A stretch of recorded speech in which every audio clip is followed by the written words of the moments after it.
Favor, voy a hacer una exposición relativamente concisa en todo caso de lo que tenía planeado para la sesión de hoy. Y, y bueno, ya que se está grabando, pues que quede como registro en los archivos de la universidad. Excelente. Ah, muy bien, Maya. Entonces sí se me escucha. Ok, voy a comenzar con lo que tenía planeado el día de hoy. Es muy curioso que solamente estemos los dos, pero bueno. Primero que nada me voy a presentar. Soy Carl Palomino Flores.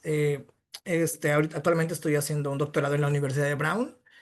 Eh, Tengo un par de maestrías, una en la Católica y otra en Kent State University, en filosofía también. Y bueno, mi área de especialización es el área de la filosofía política, con especial énfasis en lo que se conoce como filosofía política normativa, es decir, la interacción o la evaluación de la intersección entre lo que es los fenómenos sociales y nuestros juicios normativos acerca de esos fenómenos sociales. Entonces, cuando se me convocó para este curso o esta serie de conferencias que se iban a realizar para el doctorado, me pidieron que trabajara un tema relacionado a los problemas contemporáneos sobre la injusticia.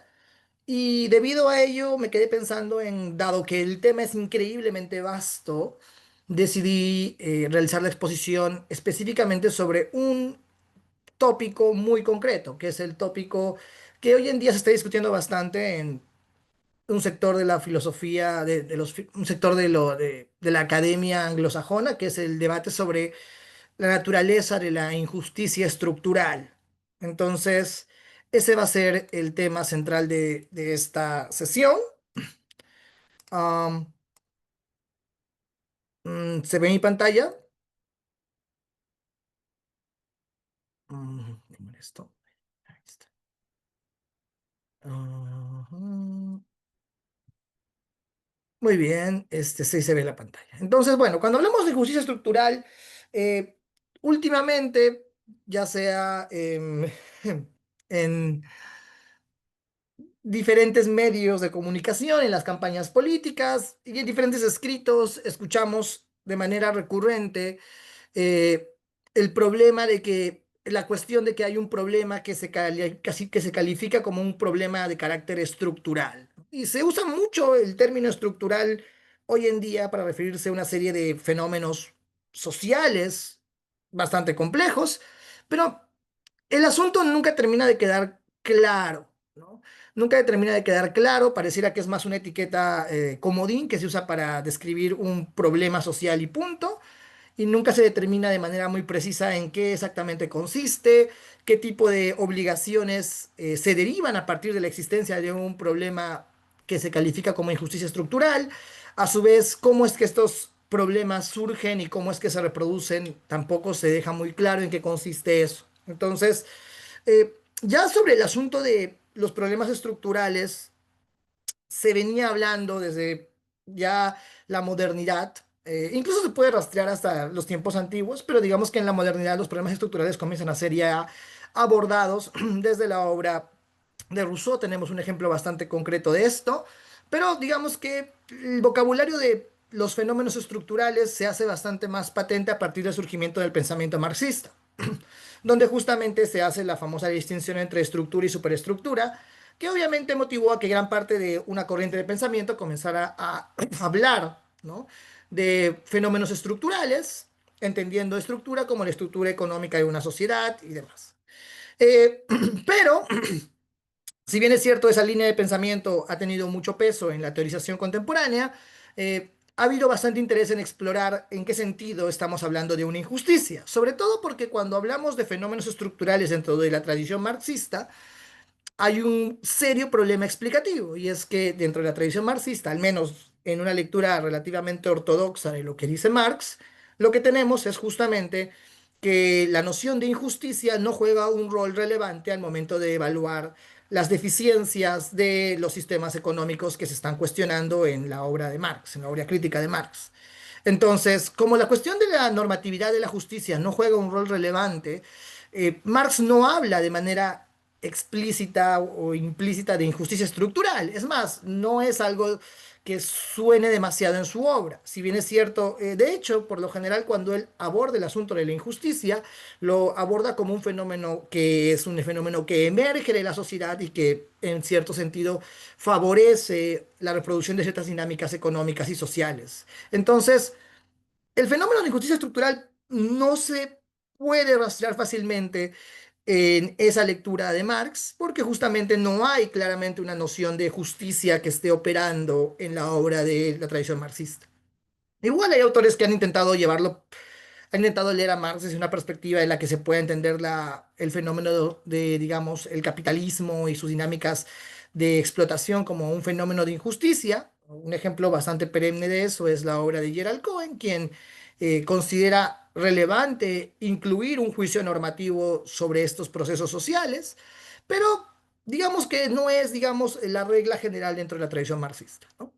Entonces, de hecho, el vocabulario de la injusticia cobra bastante relevancia a partir de la década de los 70, ¿no? Con la obra o la publicación del famoso libro de John Rawls, Una teoría de la justicia, quien justamente introduce de manera inicial la idea de que, ok, cuando hablamos de justicia, nos hablamos de un fenómeno que se relaciona directamente con cómo está constituida una sociedad, con cómo una sociedad distribuye cargas y beneficios entre sus miembros.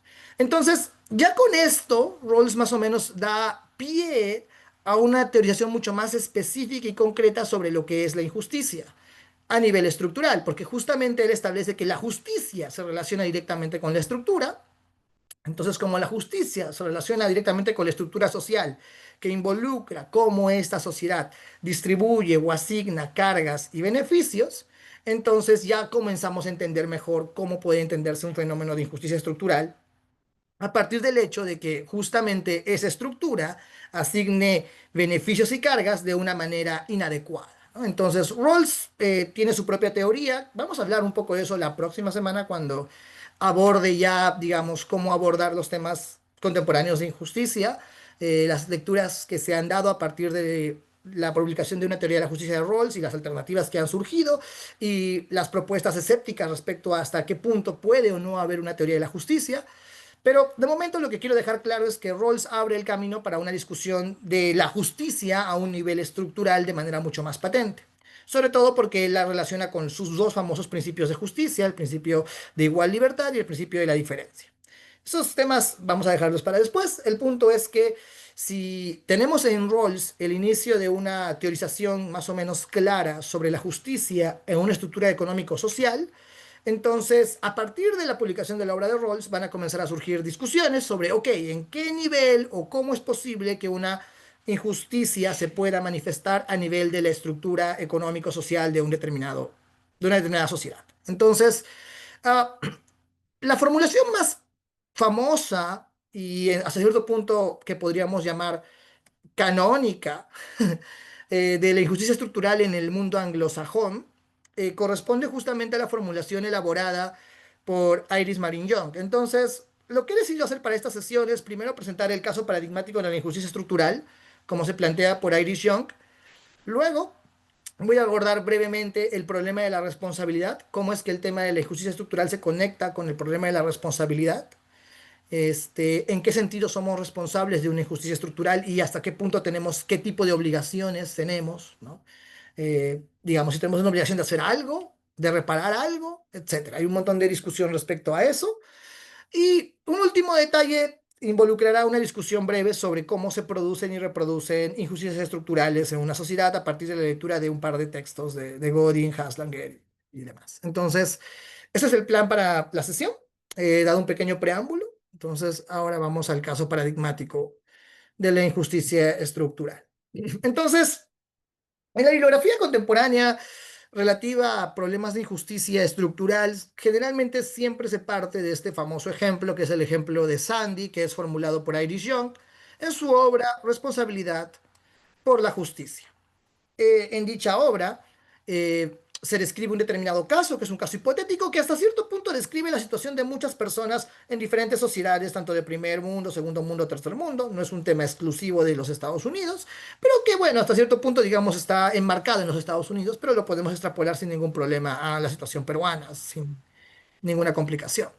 Entonces, la idea aquí es que cuando pensamos en la situación de Sandy, tenemos a una mujer que es una madre soltera, que tiene dos hijos y que se enfrenta a la situación de que justamente la persona que le alquila el departamento donde ella vive está desalojándola porque va a proceder a vender el departamento va a demoler, se va a demoler el departamento para construir otro edificio nuevo ahí.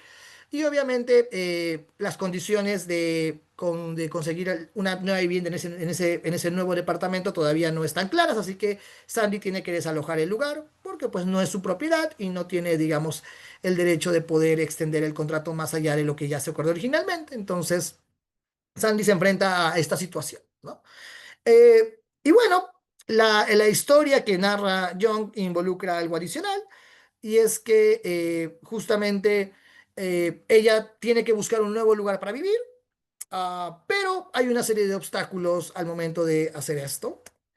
Y es que ella trabaja al otro lado de la ciudad, ella no vive muy cerca, digamos, de su trabajo, y si decide mudarse, ¿no? Su distancia del trabajo se incrementa, ¿no? O sea, para conseguir un lugar de un precio razonable que esté dentro de sus posibilidades, tiene que moverse a una zona que hace que los gastos para movilizarse sean mucho mayores. Entonces, si por otro lado buscar una vivienda cerca a su trabajo, también se le complicaría porque no tendría cómo pagar. Entonces la situación se le complica por ahí.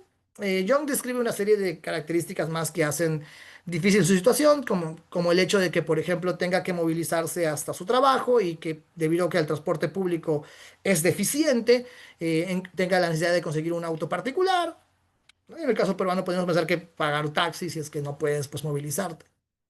Si es que podemos extrapolar el escenario.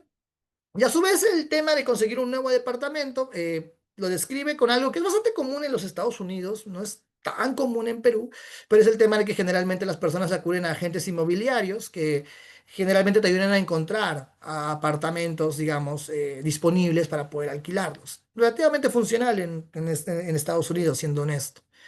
Y bueno, justamente Sandy acude a una persona que le puede permitir, que le puede apoyar con el tema de conseguir un lugar bueno. Y la persona de buena fe intenta encontrar un lugar bueno, pero solamente encuentra un lugar accesible a un precio bastante malo, o sea, es igual caro, pero pues lo que ella puede pagar.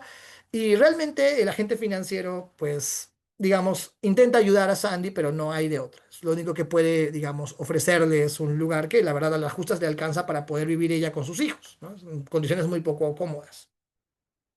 Pero el problema no radica solamente en eso, sino que, eh, dada la situación de Sandy, que es una persona que no tiene ahorros debido a que se encuentra en una posición económicamente bastante ajustada, algo que ocurre mucho en Perú y de hecho en casi todo el mundo es que en determinados casos los caseros establecen ciertas reglas para el alquiler y por lo general piden adelantos de 1 a 2 meses de renta para poder darte, digamos, para poder firmar el contrato contigo, ¿no? Si tú no pagas por adelantado 2 meses, probablemente no te vayan a aceptar. Y justamente en el caso de Sandy no tiene los recursos para poder dar el adelanto.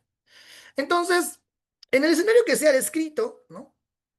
Am, tenemos que, debido a circunstancias que escaparon a su control, Sandy se enfrenta a la perspectiva de volverse una persona sin hogar, lo que en Estados Unidos se conoce como homeless.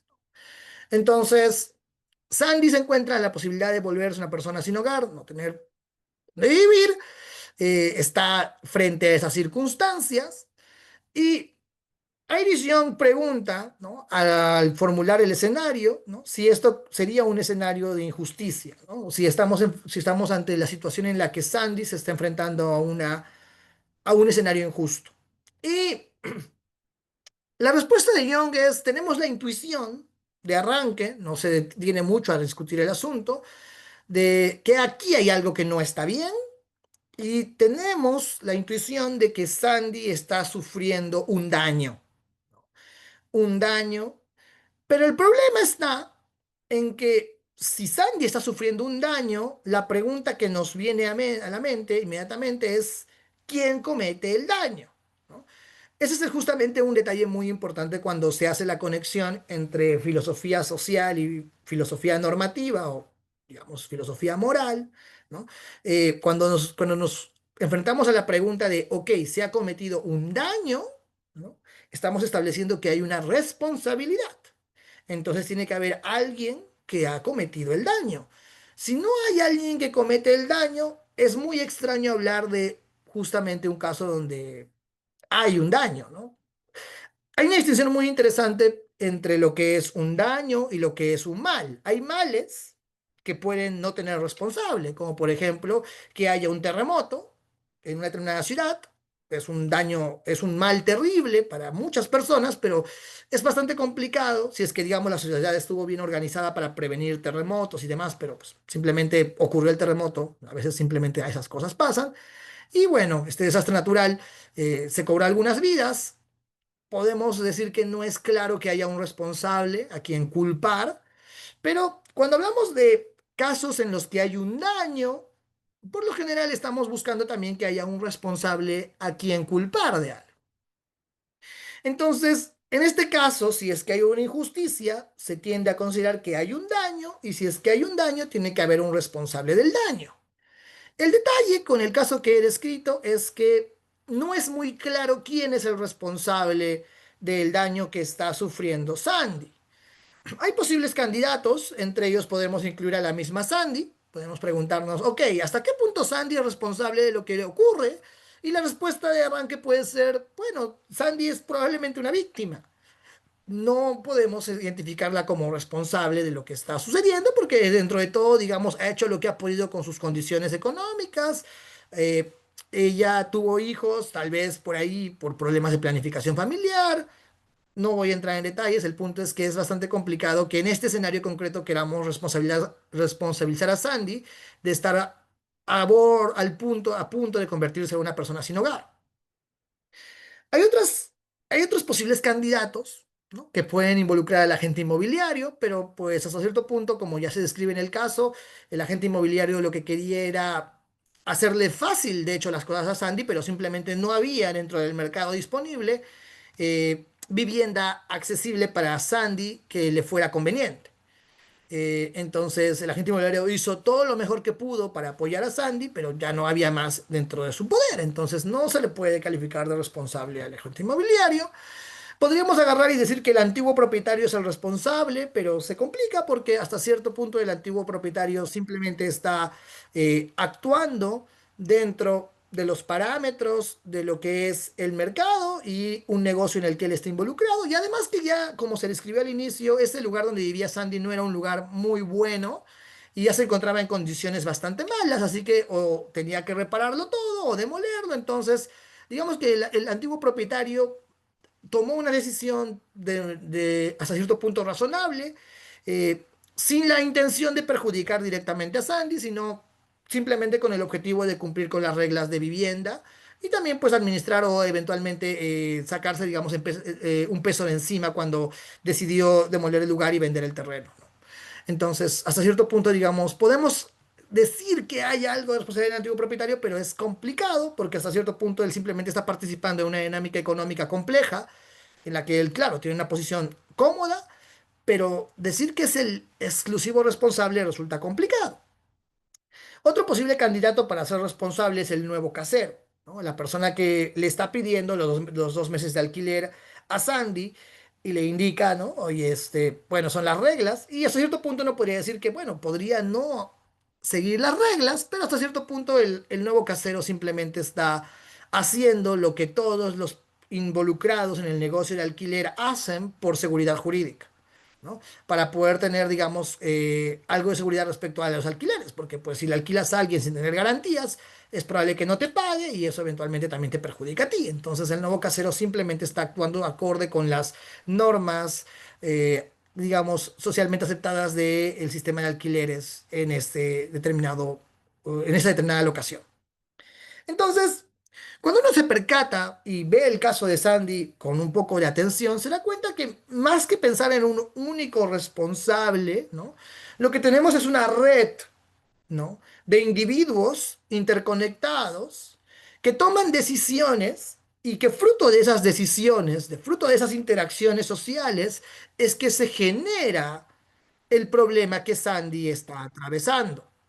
Pero el punto clave en esto radica en que, si bien es cierto, hay una cantidad indeterminada, perdón, que como hay una cantidad indeterminada de actores involucrados en esto, entonces no se puede identificar un único responsable del fenómeno, sino que se podría decir que la responsabilidad está distribuida a nivel de toda la sociedad, ¿no? A nivel de una cantidad indeterminada de actores que participan en normas sociales y prácticas colectivas, ¿no?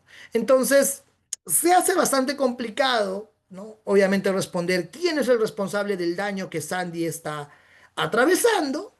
Podemos decir que hasta cierto punto el responsable es todo el conjunto de la sociedad. Esa es, digamos, la manera en la que generalmente se enmarca la discusión sobre el problema de la injusticia estructural, que ese es un fenómeno social, porque justamente, y es estructural, porque justamente la responsabilidad no se puede rastrear a un determinado agente, ¿no? Sino que se tiene que evaluar a nivel de toda una red de interacciones sociales. Y esto es importante porque actualmente, de hecho, hay mucha discusión sobre el tema de que hasta qué punto hay una interacción entre lo que se conoce como la injusticia estructural y la injusticia individual de carácter agencial. Hay algunos autores que sostienen que ambos elementos están estrechamente relacionados, pero intuitivamente sabemos cuando hay individuos que cometen injusticias en las que son los principales o por lo menos los más importantes responsables de el daño, ¿no? Cuando tenemos, por ejemplo, el caso de un asesinato, una violación, es cierto que puede haber un trasfondo que hace que ese fenómeno ocurra, pero hasta cierto punto la persona que comete la vulneración se identifica como el principal responsable y eventualmente lo que pedimos es que esa persona eventualmente pague una retribución o sea sancionada por eso. Aquí lo que tenemos es un fenómeno un poco más complejo, porque no tenemos exactamente a alguien o no queremos identificar a alguien a quien deseamos castigar, ¿no? Ese no es el foco de esta aproximación. Entonces, eh, brevemente, recapitulando un detalle que justamente me olvidé pasar las diapositivas, en el caso de Sandy, lo que tenemos no es un daño que se puede atribuir solamente a un individuo o incluso a una sola ley, ¿no? A una ley que se considere injusta, sino a un conjunto de procesos estructurales, como ya mencioné hace un momento. Una manera de plantear este asunto podría involucrar esta formulación, que es una paráfrasis que he hecho yo del texto de Young, que indica lo siguiente. La injusticia estructural se entiende mejor como el resultado de un sistema complejo de individuos e instituciones que al perseguir sus propios fines generan condiciones de fondo en las que ciertos individuos o grupos enfrentan restricciones a sus opciones y amenazas de privación, mientras que otros obtienen beneficios significativos. Entonces, el detalle con la injusticia estructural es que establece o genera, ¿no? A partir de una serie de interacciones bastante complejas y, y diversas, ¿no? Unas dinámicas en las que algunos individuos enfrentan restricciones y desventajas significativas, mientras otros se benefician de esas dinámicas sociales, ¿no? Y quienes se posicionan en una ubicación desfavorable son los que podríamos identificar como aquellos que sufren la injusticia. Entonces, eh, para Young, el hecho de que un individuo o una persona sufra injusticia está determinado principalmente por la posición que ese individuo ocupa en una estructura social, ¿no? El detalle de Sandy es que la situación de Sandy no es exclusiva de Sandy o no es algo que Sandy sufre por ser Sandy, por ser específicamente ella, como sí podría pasar en el caso de un asesinato por venganza, ¿no? En el que pues una persona es asesinada específicamente porque hay alguien que le tiene animadversión o malevolencia, ¿no? En este caso, lo que ocurre es que Sandy está atravesando una dinámica de desventaja significativa a sus planes de vida debido a que se encuentra en una posición económico-social que ella hasta cierto punto no eligió y en la que se encuentra hasta cierto punto atrapada, ¿no? Ella se encuentra en esa interacción, en esa posición por no exclusivamente por sus propias decisiones, sino porque hay un conjunto de decisiones e interacciones sociales que escapan a su control y que hasta cierto punto la ubican en esa posición también. Entonces, el detalle está en que Sandy no está sufriendo la injusticia que sufre porque ella haya sido el objetivo de la injusticia como Sandy, sino que debido a su condición, ya sea de mujer, madre soltera, persona pobre, etcétera, hay una serie de características que se pueden atribuir a Sandy. En virtud de esas características generales, es que ella sufre esa determinada injusticia. De hecho, Iris Young desarrolla a partir de estas reflexiones sobre la injusticia estructural, aparte, complementa ese desarrollo con una teoría sobre los grupos sociales, en la que justamente establece cómo los fenómenos de injusticia estructural se relacionan particularmente con los individuos, no como individuos, sino como miembros de un grupo social que enfrenta una determinada dificultad en relación a su condición de ser, ya sea persona de color, mujer, persona en determinada clase social, etcétera. Entonces, el punto aquí está en el hecho de que lo que pesa más es la posición de la persona más que la persona misma, ¿no? Y bueno, Iris Young y otros autores, incluida Sally Haslanger, han entrado a estos debates sobre el tema de la injusticia estructural y han querido explorar otros fenómenos de injusticia estructural mucho más específicos en relación con elementos como, por ejemplo, el estudio de las clases sociales, relacionados con el tema de la raza y también relacionados con el tema del género y demás, ¿no? Entonces, el fenómeno de las injusticias estructurales ha tenido bastante interés por parte de los académicos en digamos, en la escuela anglosajona de la filosofía analítica, y hasta el día de hoy sigue siendo parte de la teoría crítica en el mundo anglosajón y ha establecido bastantes conexiones bastante fructíferas con la tradición más vinculada con la filosofía continental, ¿no? Han estado en bastante conexión y diálogo ambas tradiciones justamente para explorar de manera más detallada y cuidadosa los fenómenos de injusticia estructural relacionados a este tipo de grupos sociales. Ok, entonces, como ya les había mencionado antes, el estudio del problema de la injusticia estructural involucra necesariamente una discusión sobre el carácter de la responsabilidad.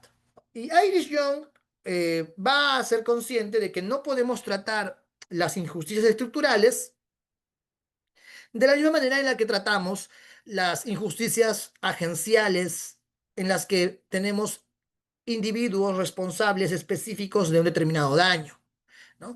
En el modelo de la injusticia agencial, lo que tenemos es lo que ella denomina un modelo de liability, que se me complicaba mucho traducirlo al español, y bueno, simplemente lo traduzco para esta exposición como modelo de responsabilidad como culpa, ¿no? Donde el objetivo está justamente en establecer que alguien cometió un daño y que se proceda con una sanción determinada al individuo que cometió un daño que se califica como un acto injusto. Hay muchos tipos de actos injustos que una persona puede cometer y sufrir: robos, asaltos, asesinatos, eh, fenómenos en los que claramente al cometerse el daño, lo que se busca es que el individuo que cometió el daño sea sancionado pues por una determinada pena, ¿no? También podríamos incluir casos de corrupción, aunque si bien es cierto hay un trasfondo estructural, podemos identificar responsables específicos de haber cometido actos corruptos y eso, digamos, entraría más dentro del modelo agencial, ¿no?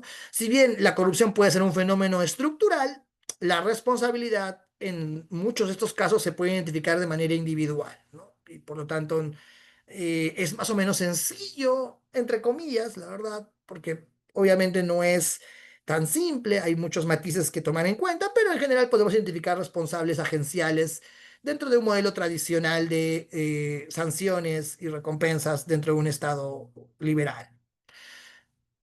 El detalle de Irish Young es que para explicar el fenómeno de la injusticia estructural donde no tenemos un agente específico al que podamos calificar como responsable de lo que ha sucedido, sino que tienes una red de agentes interconectados actuando acorde con lo que la sociedad tiende a hacer dentro de las normas socialmente aceptadas, entonces tenemos un fenómeno de conexión, un modelo de conexión social.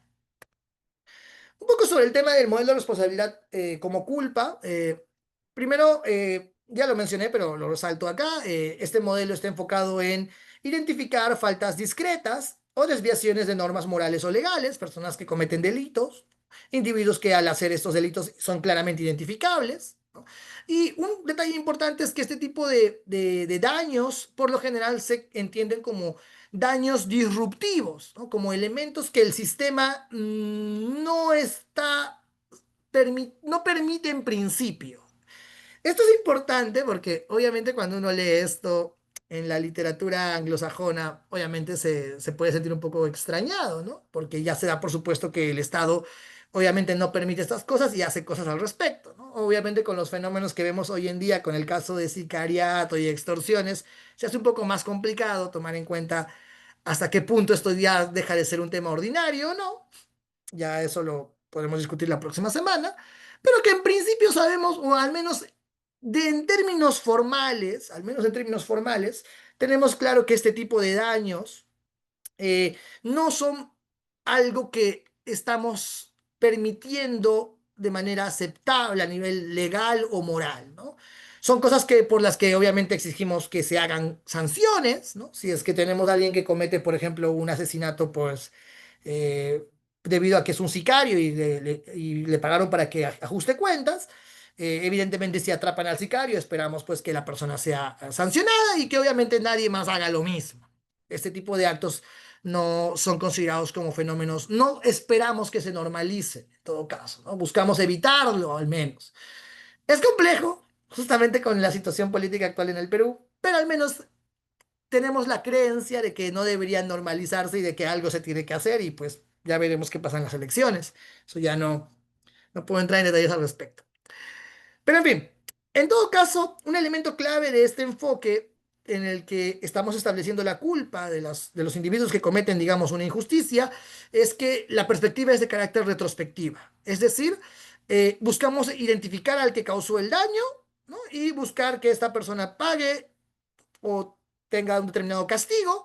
Y a su vez que, en caso sea conveniente, también hay una compensación hacia las víctimas para restaurar la normalidad, ¿no? Entonces, el fenómeno es relativamente simple y es el estándar en el análisis dentro del modelo de Estado liberal, pero como ya lo discutimos hace un momento, obviamente no todo fenómeno de injusticia se puede o se debería entender así, sino que hay formas de injusticia que no están siendo entendidas adecuadamente si es que lo que estamos buscando es un individuo específicamente responsable de un determinado daño.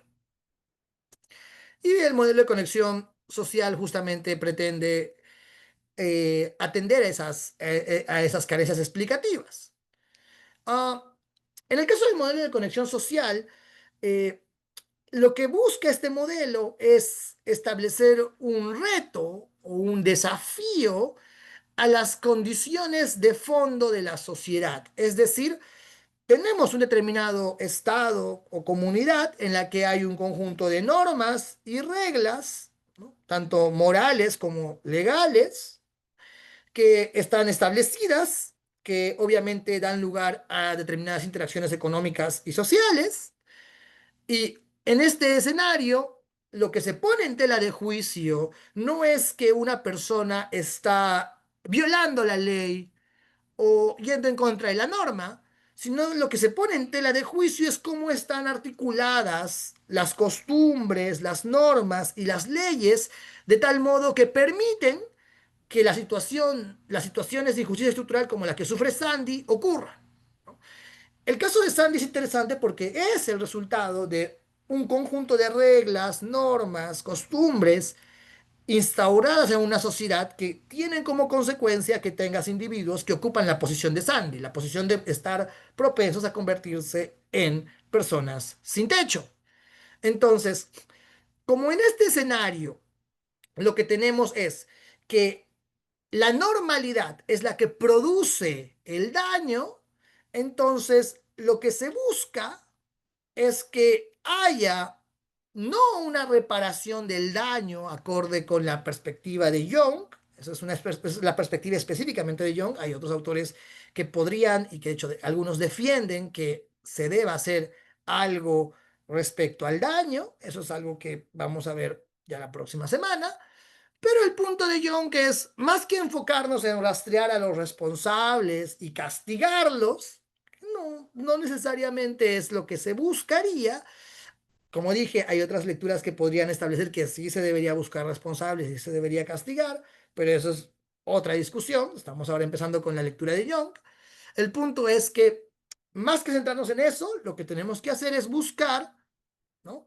Evitar que estos daños, que la situación de Sandy se siga perpetuando o siga ocurriendo. Es decir, buscar hacer cambios en las condiciones de fondo de la sociedad para que situaciones como la que sufre Sandy ya no sigan ocurriendo. Entonces, la responsabilidad aquí no está ligada simplemente a pensar, oh, Sandy está sufriendo una situación mala por culpa del casero, por culpa del antiguo propietario, por culpa de el estado de tal estado político que permite ciertas leyes, sino que es un conjunto de elementos que en conjunto causan que Sandy se encuentre en esta situación. Entonces hay que buscar la manera de reacomodar la estructura social, las normas, las leyes, las prácticas y las costumbres para que la situación de Sandy no siga ocurriendo. Entonces, ese es el enfoque principal, no tanto en castigar, sino en corregir y reparar y reestructurar la sociedad para que, digamos, ya no sigan ocurriendo estos fenómenos de injusticia.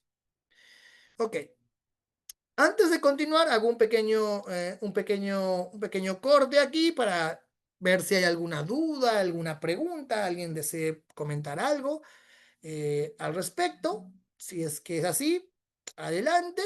Si no, continúo con mi exposición. Pero bueno, dejo un momento para preguntas antes de continuar.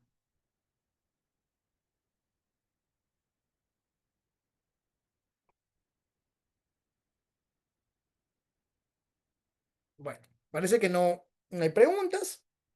Igual, si hay alguna pregunta, no tengan ningún problema en escribir en el chat o levantar la mano, ¿no? Lo ideal sería que haya un poco más de interacción, tampoco los puedo obligar, eh, pero si están con alguna duda, alguna consulta, adelante, no teman en hacerlo, ¿ok?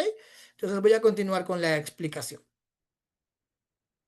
Entonces, al momento de abordar el modelo de conexión social, hay que distinguir tres elementos, tres aspectos del modelo para poder tener una perspectiva relativamente clara de cómo estamos entendiendo la cuestión de la responsabilidad.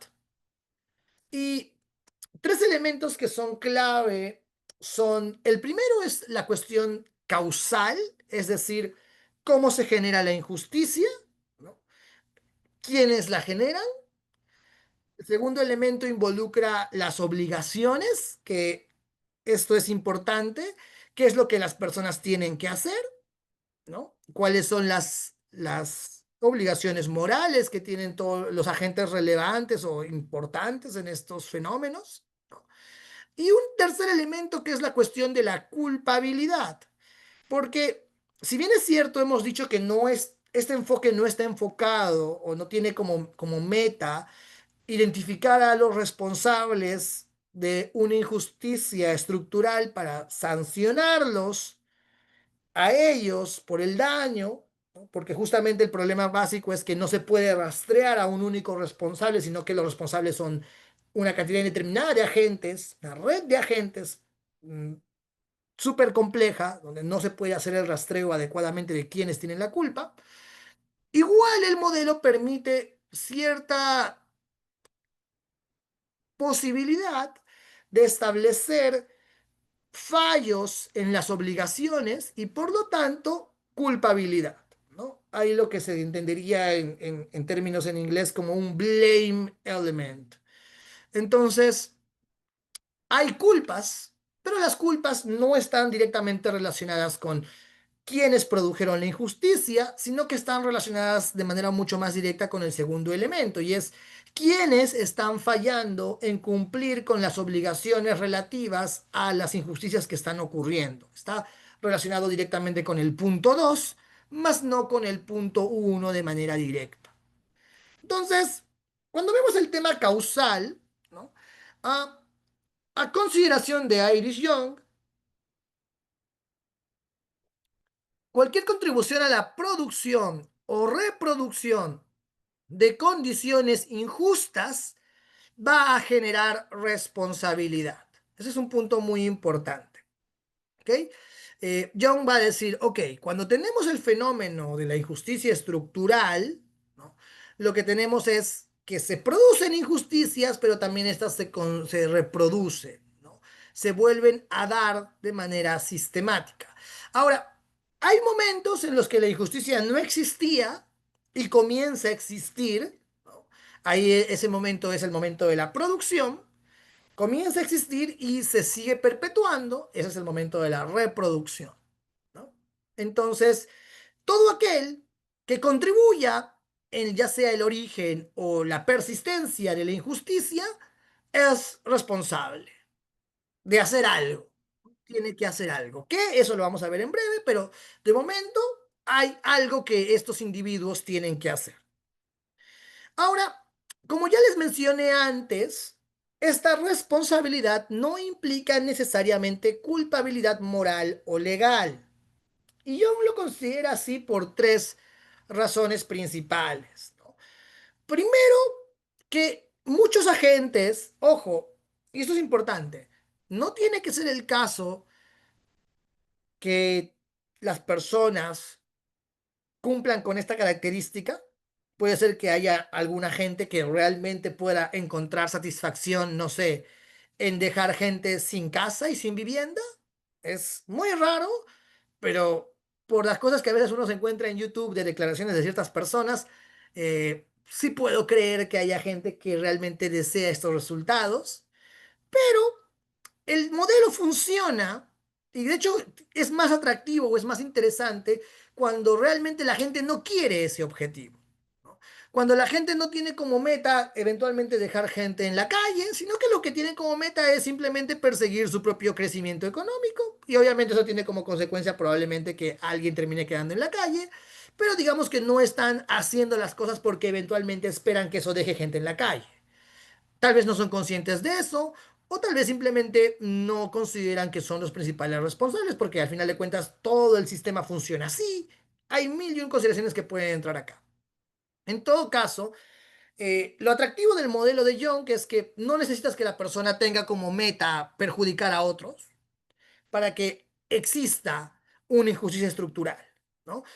Y esto es algo que hasta cierto punto se puede entender bastante bien cuando uno analiza o contrasta la aproximación de Young con la perspectiva tradicional del marxismo respecto a el capitalismo y cómo el capitalismo como sistema económico social no es negativo por la mala voluntad del capitalista, ¿no? O sea, Marx nunca se centra en decir los capitalistas son personas malvadas, no es el foco, sino que de hecho los capitalistas participan de la lógica del capital dentro de lo que tienen que seguir haciendo para seguir siendo capitalistas, porque si no se terminan volviendo proletarios y obviamente ocupan una posición negativa. Entonces, para conservar su posición de capitalistas, tienen que seguir en la lógica del capital, no porque quisieran o tienen la meta de explotar personas. ¿Pueden quererlo algunos? Sí, seguramente. O sea, esto no excluye que haya personas que quieran que efectos negativos se sigan de sus acciones, pero lo atractivo es cuando justamente no se quiere que esos efectos negativos ocurran porque a pesar de que tú no quieres que ocurran estos efectos negativos están ocurriendo. Y eso es lo que nos interesa analizar, más que nada. Eh, el segundo elemento es que ah, hasta cierto punto, ¿no? Las personas, por lo general, ¿no? Cuando actúan dentro de las reglas y normas, no tienen motivos sustantivos para creer que hacen algo malo. Y esto es algo que es controversial, pero tiene hasta cierto punto bastante plausibilidad. Si tú eres una persona que vive su vida de acuerdo con lo que la ley dice, de acuerdo con las normas sociales, y vive así, respetando la ley, no tienes por qué pensar que estás causando algo malo, ¿no? justamente lo que esperamos es que las reglas, las leyes, las normas nos ayuden a orientar nuestras acciones. Si la ley no sanciona mi conducta, es es como si no me diera información respecto a si estoy haciendo mal, ¿no? No me dice que estoy haciendo mal al no sancionar mi conducta. Obviamente hay acá consideraciones individuales sobre moralidad que pueden ser relevantes, pero una persona normal, una persona que digamos, un individuo común y corriente, no tendría por qué estar desvelándose, pensando y preguntándose todo el tiempo si lo que está haciendo está bien o mal. Podría vivir su vida simplemente apegándose a las leyes y las normas, y actuando así no tendría razones significativas para pensar que está haciendo algo malo. Entonces, querer sancionarlo o castigarlo por eso suena un tanto desproporcionado. Como digo, esto es controversial. Bajo ciertas otras lecturas, alguien podría defender que sí habría que sancionar o no. La cuestión es por qué, ¿no? Eso es lo que es la parte difícil, ¿no? O sea, la parte difícil no es tanto si alguien defiende que debería haber algún tipo de sanción para los agentes que actúan dentro de la ley y demás, y pues, digamos, no tienen algo para mapear su acción como incorrecta.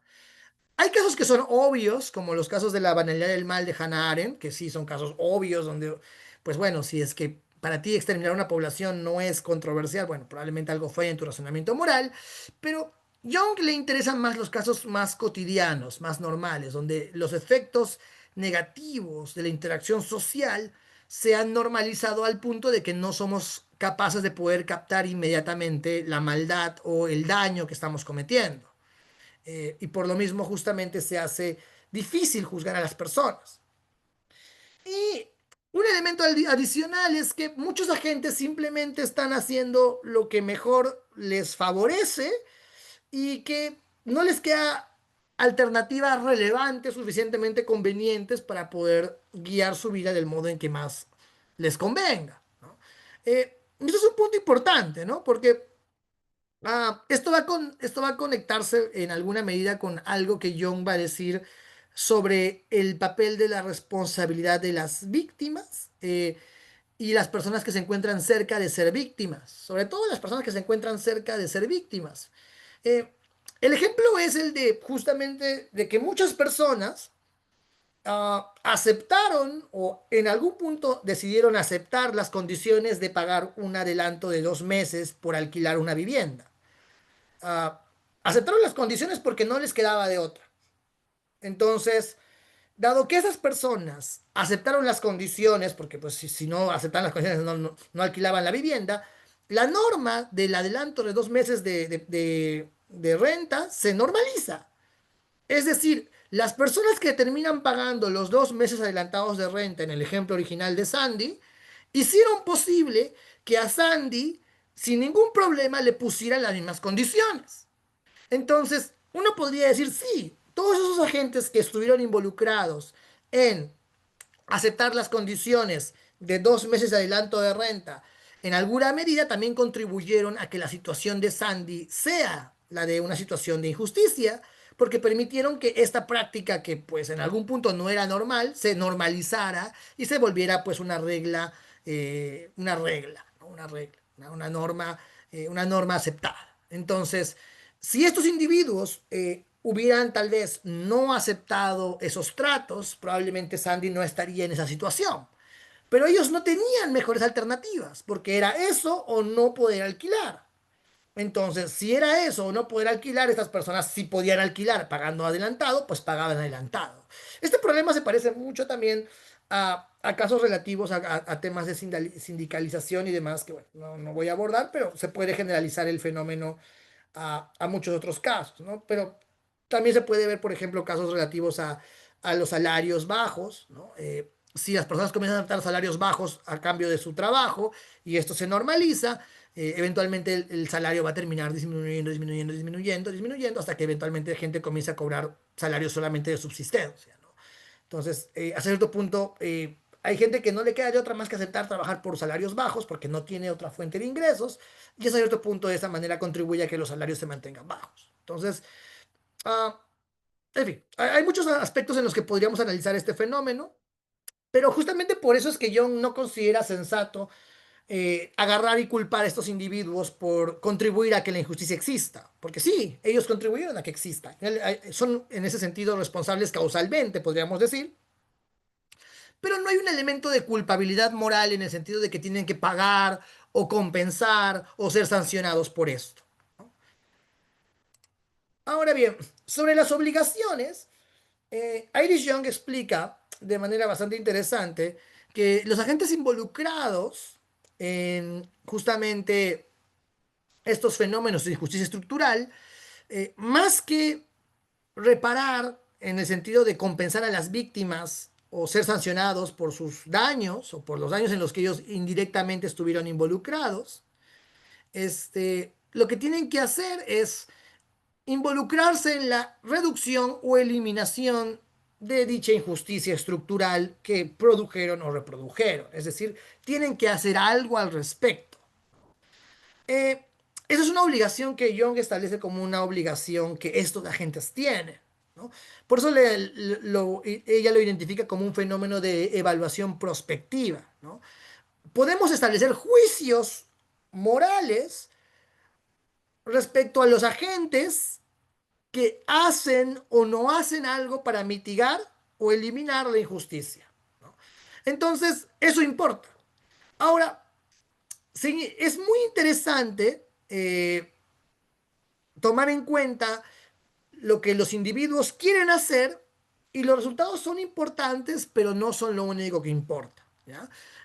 Para Young, obviamente, va a ser importante el resultado, pero también importa la intención. Ambos elementos van a estar claramente evaluados en este modelo, ¿ok? Ahora bien, Young es consciente de que claramente no podemos establecer que todos los agentes tienen las mismas obligaciones. Todos podemos tener algún grado de responsabilidad, pero se puede establecer diferentes niveles de obligación de hacer algo, ¿no? Sobre todo de hacer algo, ¿no? En relación con algunos parámetros que ella sugiere, ¿no? Y acá yo obviamente pregunto a la gente del chat, ¿no? O sea, ¿cuál es el caso de un agente social que obviamente no tiene que estar, no se espera, no consideramos que esté obligado a reparar estas injusticias estructurales en caso de ocurrir? ¿A quiénes se les ocurre un caso relativamente sencillo, obvio, de agentes que no tienen la obligación de hacer algo? Aunque pueden hacer algo, pero si no hacen nada, pues directamente no se les juzga. ¿Quiénes serían estos agentes en la sociedad? ¿Existen, no existen o todos, absolutamente todos tienen la obligación de hacer algo? Hay algunos que podrían excusarse. No sé si se les ocurre un caso.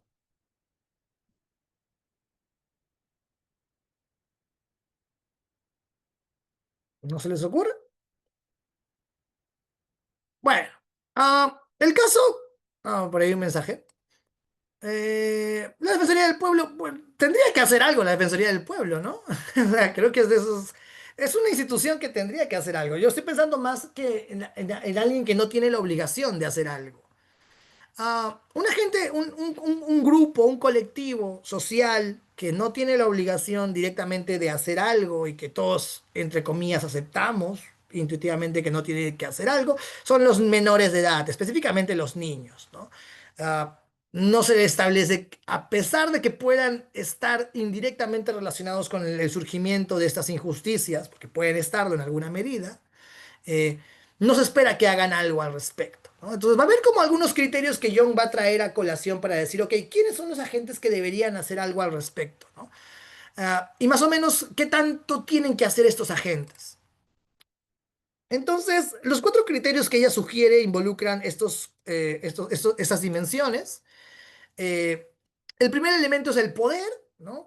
Ah, a consideración de Iris Young, los individuos que tienen mayor poder en la sociedad de arranque, dado que tienen mayor poder, tienen mayor capacidad de influencia, entonces tienen que poder intervenir en un fenómeno de injusticia estructural, ¿no?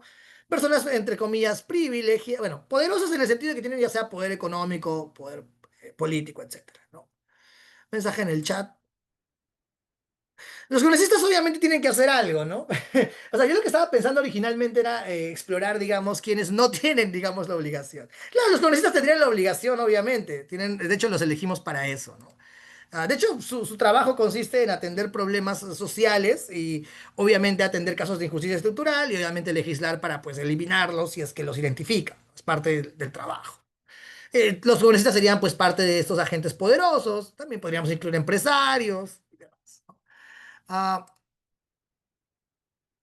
bueno, los que no tendrían que hacer algo, bueno, por ejemplo, los enfermos en una situación, digamos, de vulnerabilidad, probablemente no estamos en condiciones de exigirles que hagan algo.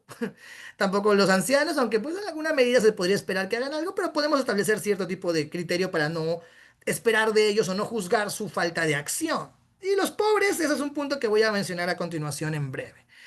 Eh, sí, ahí va el detalle, justamente, Patricia.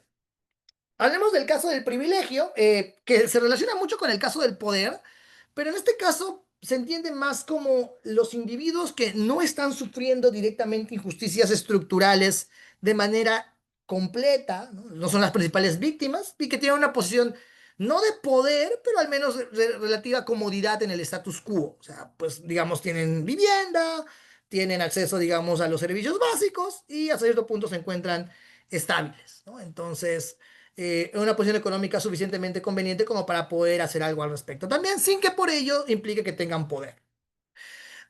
El detalle, el tercer punto justamente tiene que ver con el interés y se relaciona con lo que justamente Patricia mencionaba, ¿no? Justamente el tema de, claro, los pobres y sus vidas complicadas.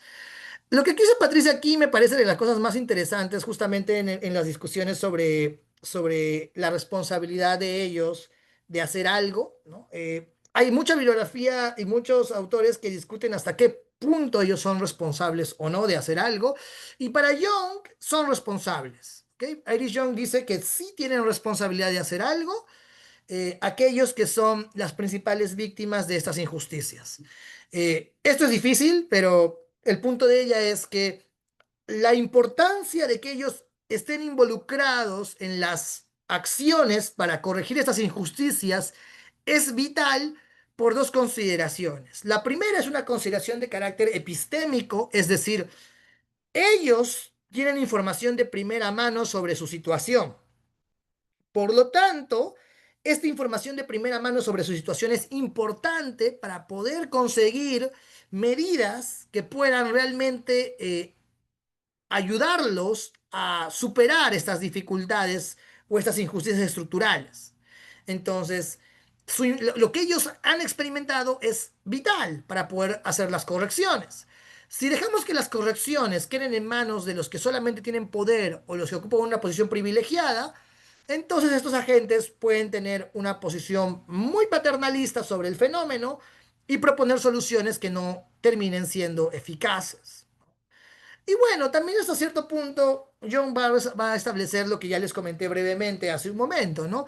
Muchas de las personas que están en una posición de vulnerabilidad y que sufren injusticias estructurales, en alguna medida, acorde con esta perspectiva, al terminar entrando en las dinámicas en las que justamente ocurren estos fenómenos de injusticia, terminan reproduciéndola. Entonces, sí hay hasta cierto punto una aceptación o una persistencia del status quo porque ellos no resisten.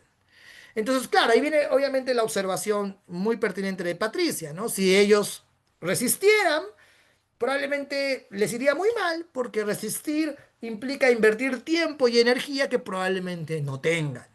Entonces, y como ya les mencioné antes, para Young, estos individuos son responsables de hacer algo y de no hacer nada, se puede culpabilizarlos en alguna medida, se les puede cuestionar, ¿no? Se les puede cuestionar su inacción. Entonces, esto no necesariamente John lo traduce en que se les deba pues meter presos o algo por el estilo, pero sí se puede criticar su conducta, o se puede considerar como una conducta reprochable, ¿no? Reprochable, cuestionable y son objetos de crítica y están fallando a sus obligaciones, ¿no? Eso pues obviamente es un juicio normativo, a la gente puede no importarle, pero ya que tenga un juicio normativo negativo puede implicar y aquí sí esto es lo interesante, puede implicar cierto tipo de acciones retaliativas después, ¿no? Algún tipo de medida de sanción por no involucrarse, digamos, en la persecución de las metas colectivas de estos grupos que están oprimidos, ¿no? Que de hecho pasa, ¿no? De hecho, la ausencia de intervención de ciertos agentes, eventualmente, si es que las medidas positivas se terminan alcanzando, terminan llevando a que estos agentes que no se involucraron directamente terminen sufriendo cierto tipo de marginación o cierto tipo de desplazamiento, ¿no? Se les termina haciendo a un lado. Y esto obviamente los termina perjudicando. Hasta cierto punto uno podría decir que hay una justificación para hacerlo, dado su ausencia de intervención. Este es un detalle interesante porque también se relaciona con casos de hasta qué punto, digamos, también tienen derecho a los beneficios que nacen o no de las formas de organización social en las que se consiga abolir injusticias estructurales. Para muchos autores en general no debería importar su falta de participación, pero en ese sentido entonces importaba o no importaba que estos agentes interactúen. Todo esto es un tema súper complejo que ya está relacionado con el tema de social movements, de movimientos sociales y cómo entendemos, digamos, las responsabilidades a nivel de los agentes involucrados y la justificación de sus acciones. Pero de momento simplemente lo dejo ahí para más o menos capturar lo que John que está diciendo de momento nada más. Y por último, que se relaciona con lo anterior, es el tema de la habilidad colectiva, que tiene que ver con la capacidad de los agentes de organizarse colectivamente para poder establecer reclamos colectivos, ¿no? Entonces van a haber personas que tienen influencia sobre otros, pero también tienen capacidad de organización.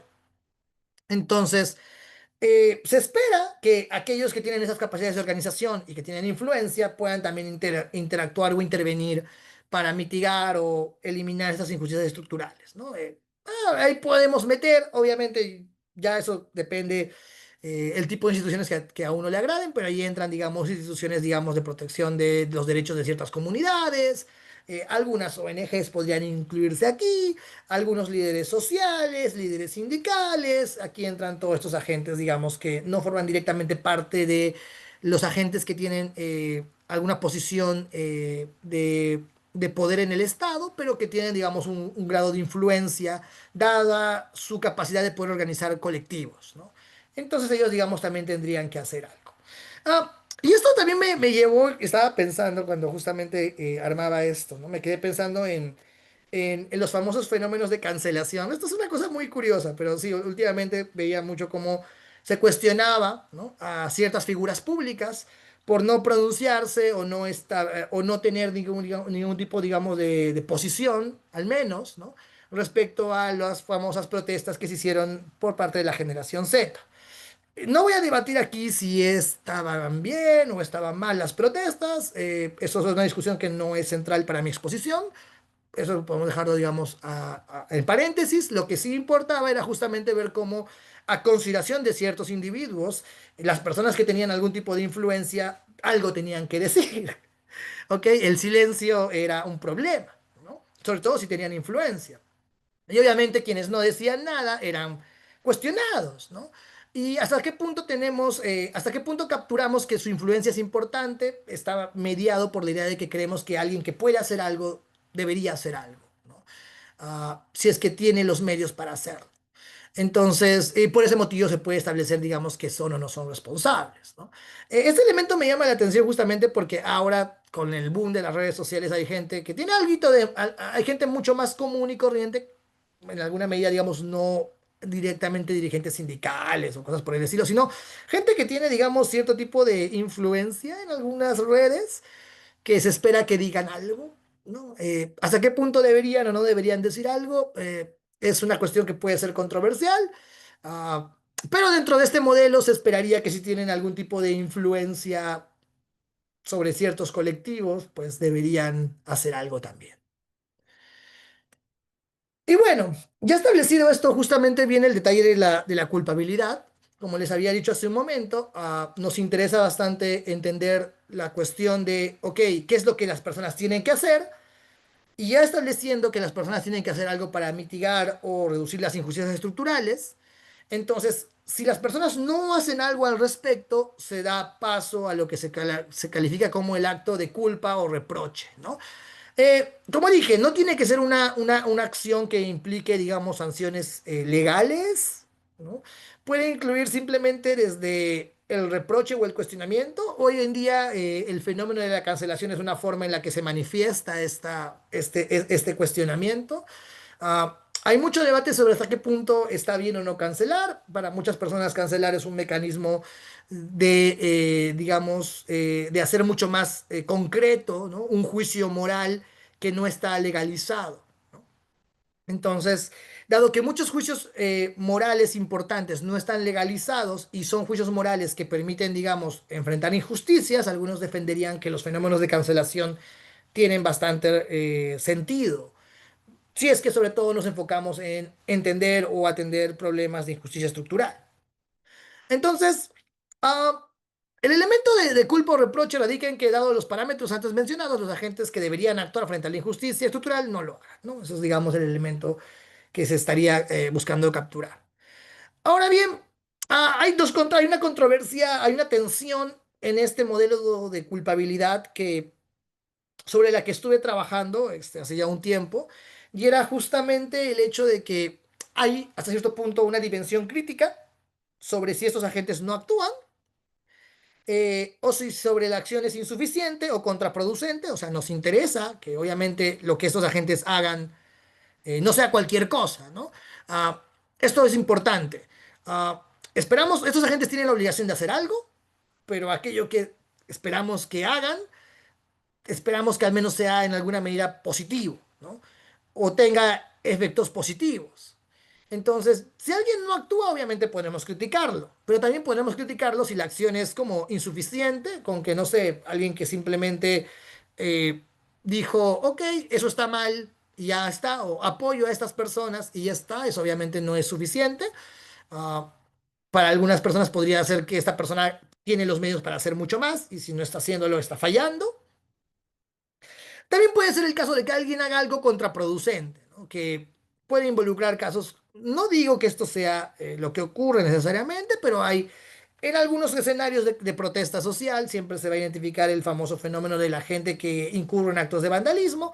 Hay debate sobre hasta qué punto esto puede ser positivo o negativo, pero asumiendo que es algo negativo, vamos a dejarlo así para no entrar en el debate, sería una acción contraproducente si es que obviamente tuviera como consecuencia que la marcha pierde algún tipo de legitimidad por eso. Entonces también podríamos tomar en cuenta que no necesariamente basta que hagas algo, sino que nos importa que hagas algo que tenga pues algún efecto positivo. Y para Jung es importante también que si alguien de veras tiene la intención de hacer algo, ¿no?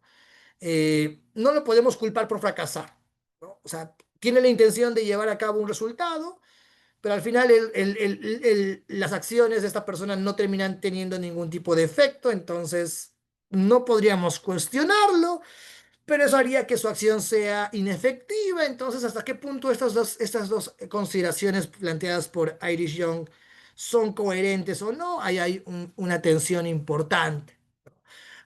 Intenté un poco explorar esto ya en un artículo en el que estuve trabajando hace un par de meses.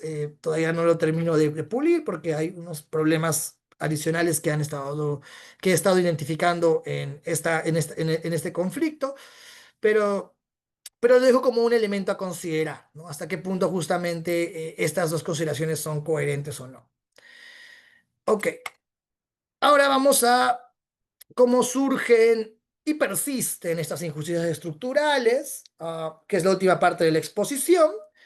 Ah, Voy a dejar de compartir un momento pantalla para... Acá me comenta Patricia algo, voy a ver qué es el mensaje. Aquí Patricia menciona, ¿no? El problema es que la cancelación es similar a la censura que opera desde el Estado como Trump con miles de libros.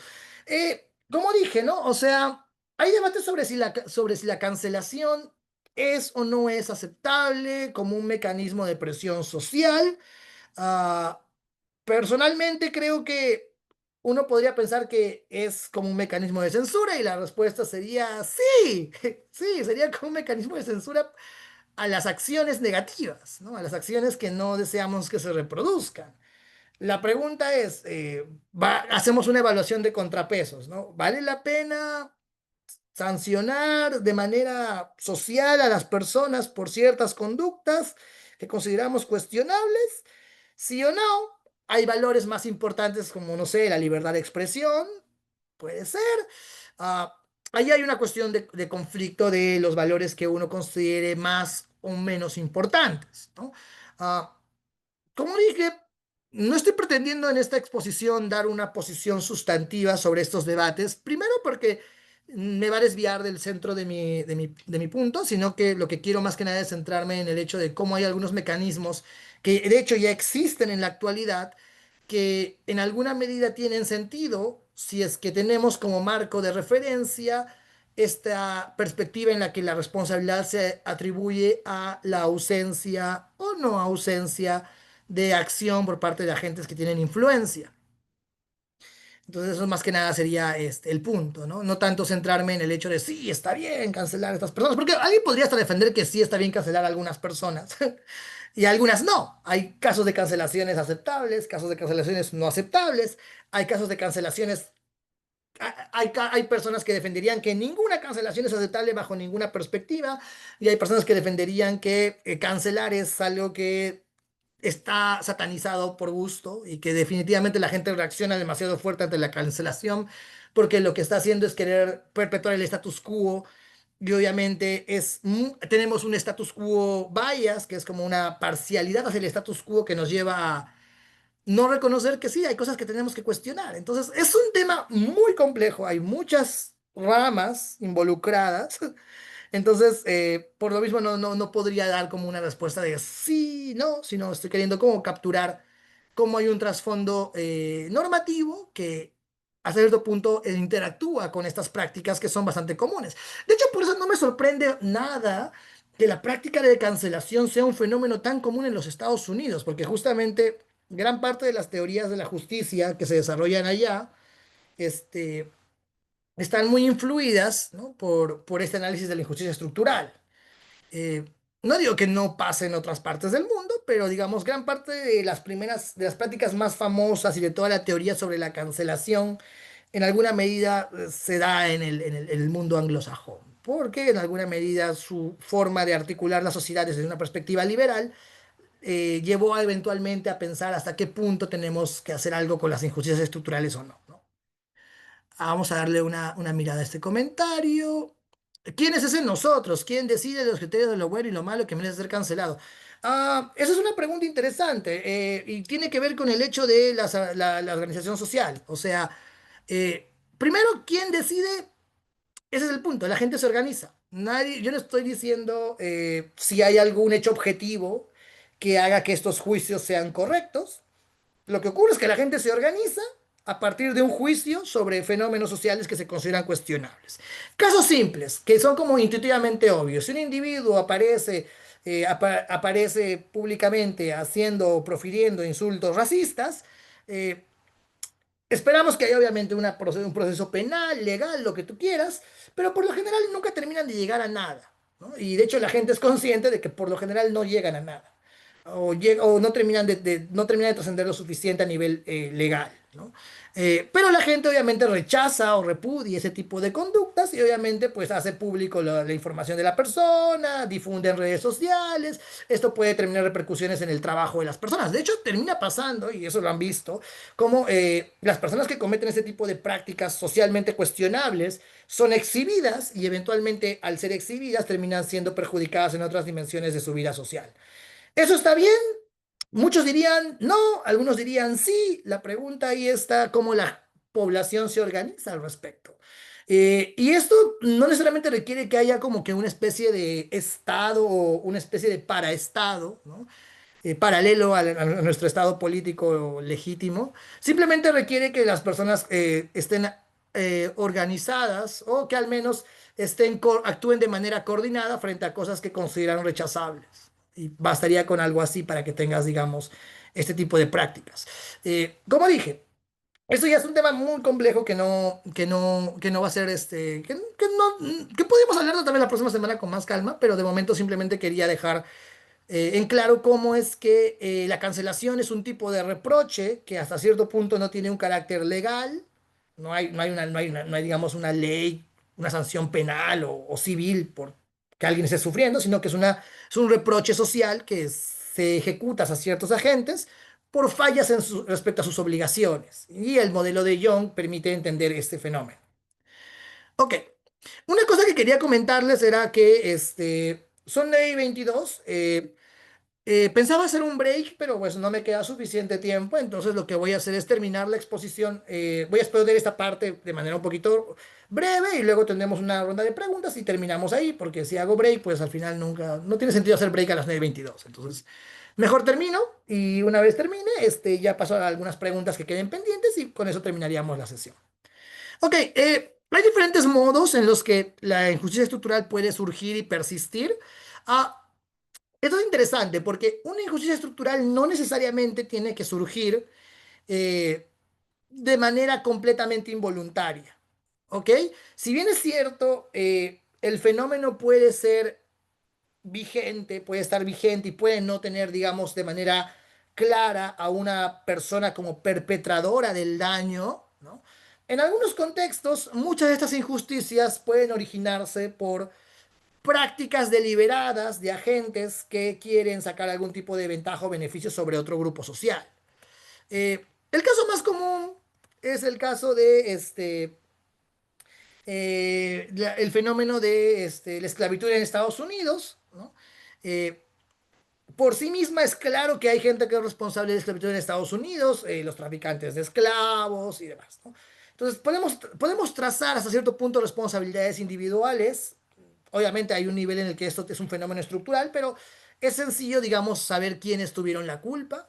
El detalle se pone interesante cuando justamente pasada, digamos, la emancipación de los esclavos, ¿no? Eventualmente se comenzaron a crear leyes para marginalizar a las personas afrodescendientes en los Estados Unidos, las famosas leyes Jim Crow. Entonces, ah, hasta cierto punto, lo que terminó pasando con el tiempo es que estas leyes fueron derogadas y se llegó o se ha llevado actualmente a el surgimiento de los, bueno, se dio paso al movimiento de los derechos civiles en los Estados Unidos, que obviamente llevó a que se hiciera reconocimiento a la posición de desventaja que sufrían las personas afrodescendientes en los Estados Unidos y demás. Pero a pesar de que actualmente, digamos, legalmente, ¿no? La posición de los afrodescendientes no es la misma que cuando eran esclavos o cuando estaban vigentes las leyes Jim Crow, sigue siendo una posición de desventaja social estructural, ¿no? El color de piel en Estados Unidos sí pesa mucho en determinados tratos que vas a recibir por determinados agentes, ¿no? Y hasta cierto punto en determinados prejuicios que se van produciendo en la sociedad. Entonces, ah, hasta cierto punto, ¿no? Este fenómeno, digamos, del racismo, como ya un fenómeno estructural donde ya no podemos hacer un rastreo claro de quiénes son los responsables, sino que el fenómeno ya está instaurado en las interacciones sociales cotidianas, ¿no? En las normas colectivas y hasta cierto punto en cómo la gente normaliza su vida común, ¿no? Que es justamente el fenómeno del racismo estructural, cuando ya no puedes identificar a alguien siendo el que comete el daño, sino que el daño está atravesando toda la estructura social, ¿no? Hay todo un sistema de normas, conductas, prácticas que obviamente llevan a que las poblaciones afrodescendientes estén marginalizadas. Entonces, esto, si bien es cierto, es un fenómeno donde no hay responsabilidades concretas, se puede hacer un rastreo histórico a prácticas específicas que originaron que esa situación de marginalización ocurriera en primer lugar, ¿no? Y obviamente, pues muchas personas simplemente actúan como si el problema ya no existiera, ¿no? O sea, es un hecho, y eso lo digo como alguien que pues ahora me encuentro en Estados Unidos y pues lo puedo decir de manera directa, que hay muchas personas que creen que ya los problemas de racismo en los Estados Unidos como tales ya han sido superados, ¿no? Y eso también viene en alguna medida con la narrativa muy común, ¿no? Que considera que incluso las poblaciones históricamente marginalizadas hoy en día incluso están privilegiadas, ¿no? Hay gente que sostendría cosas por el estilo, dado que tienen dado que son beneficiarios de políticas de acción afirmativa, y obviamente, pues una acción afirmativa parece que los está beneficiando de manera desigual y pues por lo mismo mucha gente considera que ya ni siquiera son oprimidos, sino que son pues beneficiados, ¿no? Ah, hay razones muy buenas para considerar que esa es una posición problemática. ah, pero muy al margen de esas razones buenas para cuestionar estos individuos, hay otros agentes que simplemente actúan como si nada pasara y como que el fenómeno ya no existiera y punto.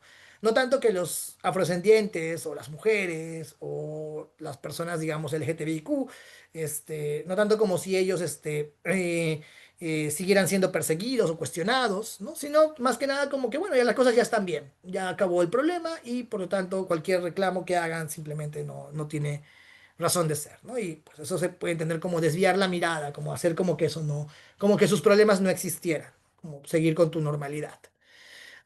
Y hasta cierto punto la gente que también actúa de esta manera, teniendo los medios para poder estar al tanto de los fenómenos de opresión estructural o de injusticia estructural, hasta cierto punto uno podría decir que contribuyen a reproducir estos fenómenos, porque justamente hacen como si no pasara.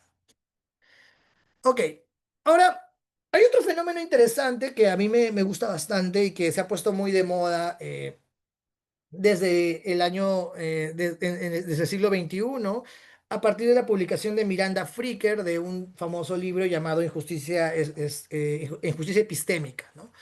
Ah, y hasta cierto punto hay una medida en la que ciertas injusticias se reproducen justamente porque no pueden ser identificadas, ¿no? Ah, no se reconoce que hay una injusticia porque no se tiene el aparato conceptual para decir que ocurre una injusticia. Ah, Esto se entiende de manera muy específica como una injusticia hermenéutica. Hay otro tipo de injusticia que es la injusticia testimonial, que también puede ser importante, pero me interesa más hablar un poco de la hermenéutica, porque se relaciona más a un tipo de conceptualización de experiencias que recién están saliendo a la luz, dado que ciertos agentes han pasado a tener preponderancia pública, ¿no? El caso de Fricker es el caso el ejemplo del acoso sexual como un fenómeno que está muy relacionado con la integración de las mujeres al ámbito laboral, ¿no? Y que justamente llevó a que eventualmente sufrieran este tipo, y en el espacio público también, obviamente, ¿no? Pero se hizo mucho más claro, ¿no? Con su integración en el ámbito laboral. Entonces, obviamente el fenómeno como tal no tenía una identificación clara, ¿no? Y la experiencia sí existía, entonces no había cómo cuestionar algo que no se podía nombrar, ¿no? No había cómo articular la molestia o la insatisfacción que estos agentes experimentaban, ¿no? Entonces, hasta cierto punto, la carencia de recursos conceptuales puede llevar a que ciertas injusticias simplemente sigan existiendo porque no se las puede identificar como tal. La discriminación de personas, por ejemplo, por edad, que hasta cierto punto es un fenómeno bastante común en sociedades occidentales, no era como algo tan obvio, ¿no? Ahora tiene, no sé la traducción, no sé la traducción al español, debo ser honesto, pero es ageism, que es como una especie de marginalización por tu edad, ¿no? Por tu edad. Entonces, es un fenómeno que a cierto punto uno podría decir que es intuitivo, pero a la vez es como no estás muy al tanto porque no hay una palabra que lo nombre. Y hay otros fenómenos más sobre experiencias individuales relacionadas a los fenómenos de personas queer y demás que obviamente también a veces entran en estas discusiones, ¿no? Hasta qué punto, digamos, identificarse de cierta manera y que otros lo acepten es algo que importa o no para que tú puedas, digamos, cuestionar las injusticias que sufrirías por tu condición de ser una persona queer, LGTBQ, etcétera, ¿no? Entonces, LGTB, etcétera, ¿no? Entonces, hay un montón de elementos sobre el tema de la carencia de recursos conceptuales que obviamente permiten que las injusticias no solamente existan, sino que persistan. Y obviamente parte de la estrategia para poder combatir estos fenómenos es nombrarlos, ¿no? Una vez se nombran los fenómenos, se espera que al nombrarlos se puedan establecer políticas públicas que enfrenten estas problemáticas, ¿no? De hecho, bueno, actualmente en el Perú está condenado el acoso sexual callejero. Recuerdo que cuando se comenzó con la tipificación legal hubo bastante controversia. Ah, Pero al final de cuentas es como sí, pues, o sea, ya entendemos el concepto y obviamente permite legalizar algún tipo de acción. Entonces hace más sencillo lidiar con este tipo de problemáticas cuando hay espacio para poder identificarlas de manera concreta, ¿no? Si solamente queda como una experiencia negativa, nunca termina de ser identificada como una injusticia. Puede hasta cierto punto, y mucha gente a veces piensa así, o mucha gente puede pensar que se debe más que nada a la sensibilidad o a la digamos, a los caprichos de ciertos agentes que, bueno, por algún motivo son bastante problemáticos y no les gusta, y les gusta hacer problema por todos, ¿no? Hay gente que piensa así, entonces por eso vale la pena que estos fenómenos sean tematizados, explicados, discutidos, ¿no? Parte del trabajo, digamos, de los feminismos contemporáneos está en visibilizar experiencias de injusticias que antes no eran visibles, ¿no? Injusticias sufridas, digamos, a nivel de la casa, ¿no? Hay todo un debate interesante sobre el tema del trabajo doméstico y la importancia o no de visibilizarlo como un fenómeno de explotación injusto. Hay autores que consideran que no es explotación, hay algún tipo de problema, sí, pero no necesariamente explotación. En todo caso, es interesante que estas discusiones surjan justamente para poder ver hasta qué punto realmente aquí hay algo que se puede considerar cuestionable o no.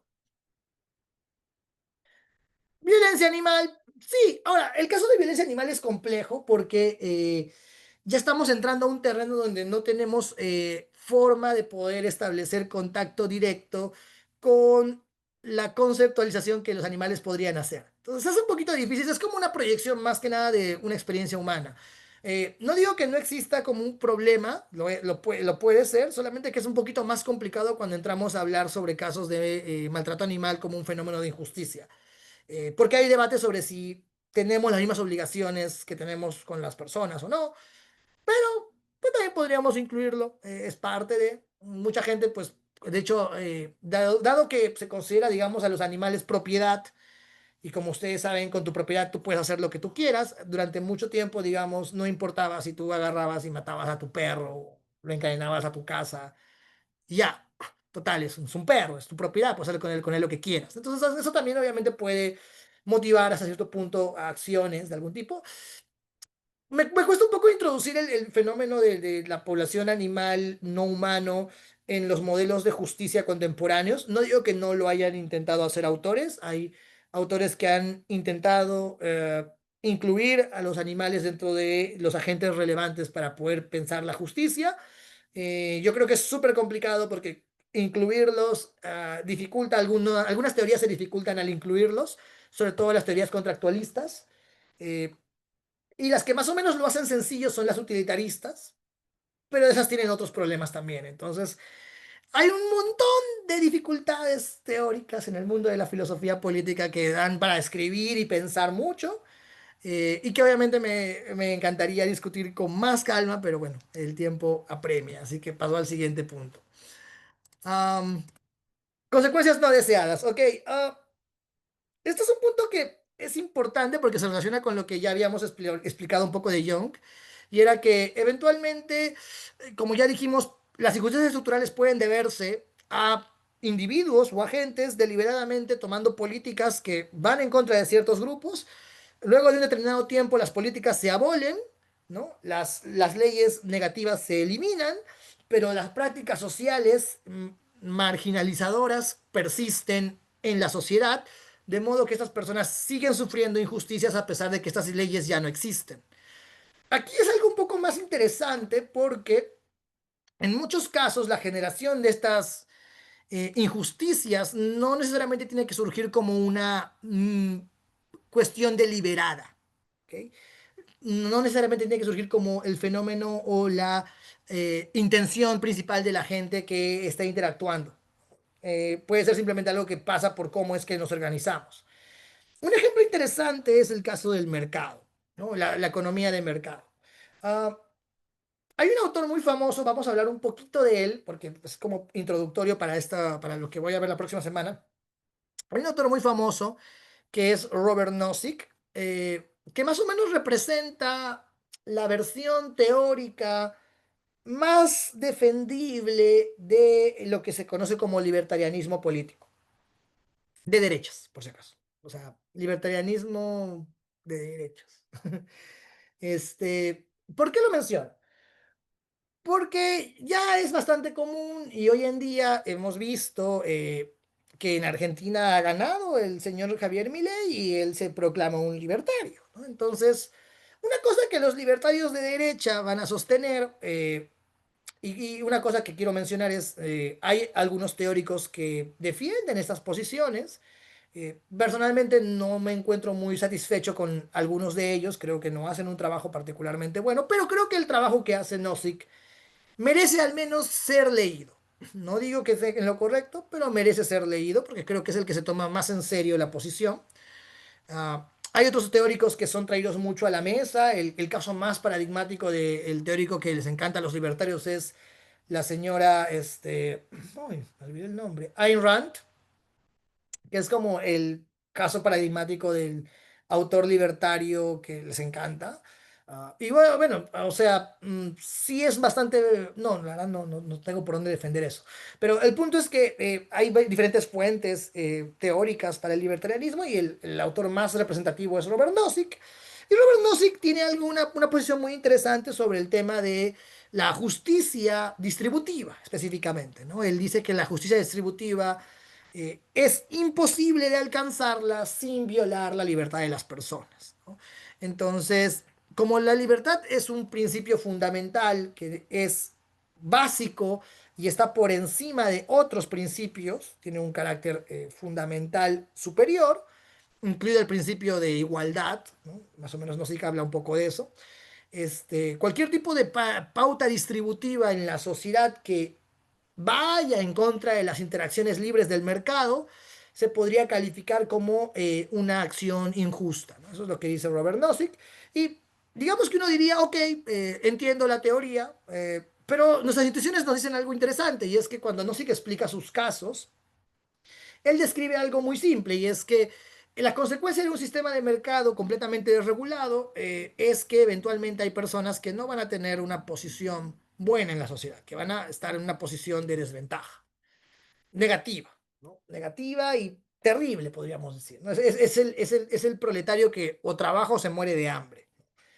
Es el caso, digamos, del individuo que o trabaja o se muere de hambre. Y uno dirá, bueno, pues lo normal.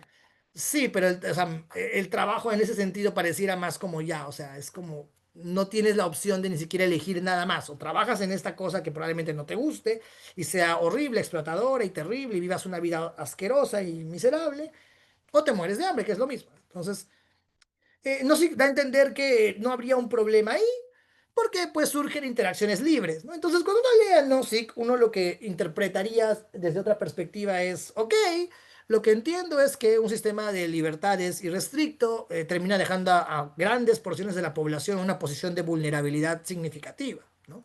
Entonces, y este fenómeno no necesariamente tiene que ocurrir porque las personas que están interactuando económicamente tengan mala fe, simplemente están persiguiendo sus propios beneficios. Cada quien busca su propio beneficio y al final termina generando que grandes partes de la población estén en una posición de desventaja. Entonces, uno si es que entiende esa posición de desventaja como una situación de injusticia, bajo el modelo de Irish Young tendría que ser entendido así, porque sus proyecciones de acciones están severamente limitadas por su posición, entonces encaja en un caso de injusticia estructural, pero este, nace teóricamente en el escenario abstracto de un mercado perfecto, donde no hay, digamos, ningún tipo de fraude, robo, o lo que sea, y todos simplemente buscan su propio beneficio sin violar los derechos fundamentales y no incurren en una violación al derecho, al principio de no agresión.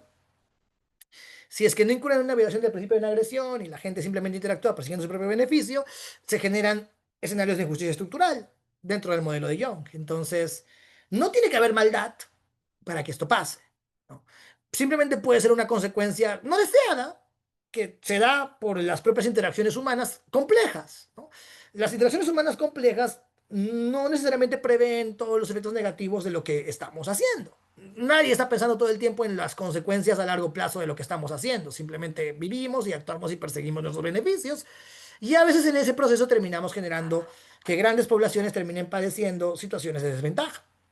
Entonces, a consideración de este modelo, esto lo estoy sacando de Jonathan Wolf, Las desventajas y ventajas de una sociedad, ¿no?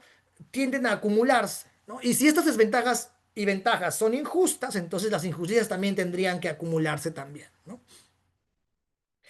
Y bueno, es bastante común, ¿no? Que en escenarios de injusticia, ¿no?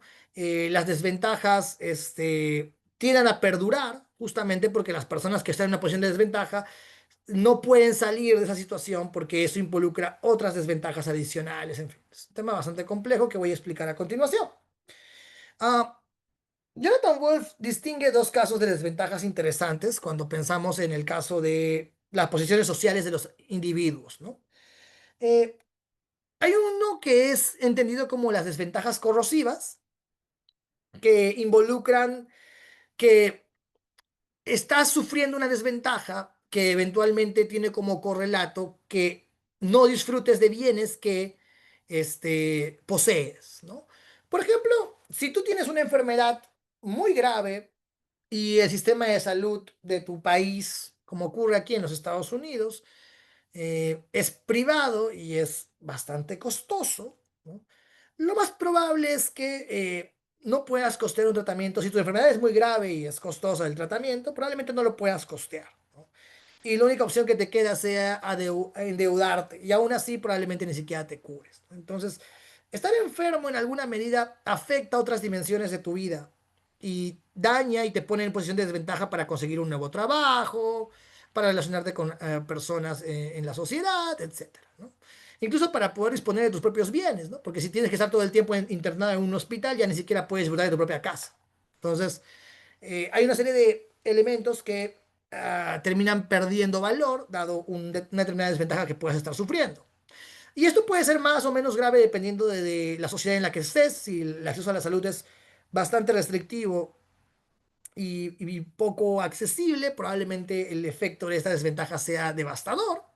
Mucha gente queda deudada de por vida. De hecho, hay mucha gente que estuvo muchas deudas muy fuertes por el tema del COVID, ¿no? O sea, los servicios de salud subieron sus precios de manera exagerada. Nada sorprendente en algunos casos. Entonces, en ese sentido, digamos, dependiendo del sistema, puede terminar teniendo un impacto brutal sobre otros aspectos de tu vida. Ahora, Jonathan Wolf distingue esto de otro elemento que él denomina desventajas fértiles, que lo que hacen es generar nuevas desventajas creando un ciclo que eventualmente va a empeorar. Se relaciona con lo primero, pero en el caso primero lo que tenemos es que tienes otros bienes que ya no puedes disfrutar porque justamente estás enfermo y pues no puedes disfrutar de las demás cosas que tienes o que pudiste conseguir. Aquí lo que ocurre es que se forma una red de desventajas, ¿no? El ejemplo que pone es el caso de los antecedentes penales, que es un tema muy controversial hoy en día, sobre todo, ¿no? El tema de la reinserción social. Ah, Muchas personas que terminan llegando a prisión eventualmente terminan su condena y por tener antecedentes penales simplemente no pueden conseguir un nuevo trabajo y como no pueden conseguir ningún nuevo trabajo, eventualmente terminan involucrándose de nuevo en el ámbito de los delitos, ¿no? Entonces, eh, se comienza a generar ciclos que eventualmente terminan llevando a que esta persona enfrente otro tipo de desventajas adicionales a partir de esta desventaja.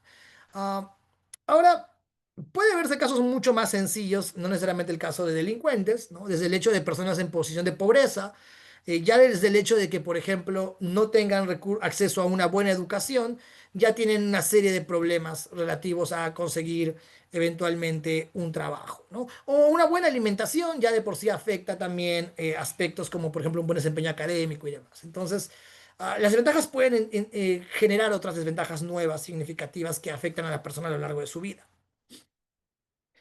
Ah, Voy a pasar esta parte porque me voy a demorar demasiado y voy a cerrar un rato con Haslanger. Ah, eh, el último elemento que quiero conversar para la perpetuación de desventajas estructurales es lo que se conoce como el fenómeno de la ideología. Y está muy de moda hoy en día hablar de ideología, ideología, ideología, ideología, ideología. Y lo que yo voy a mencionar acá es una concepción muy, muy neutral de ideología dentro de la teoría crítica en realidad.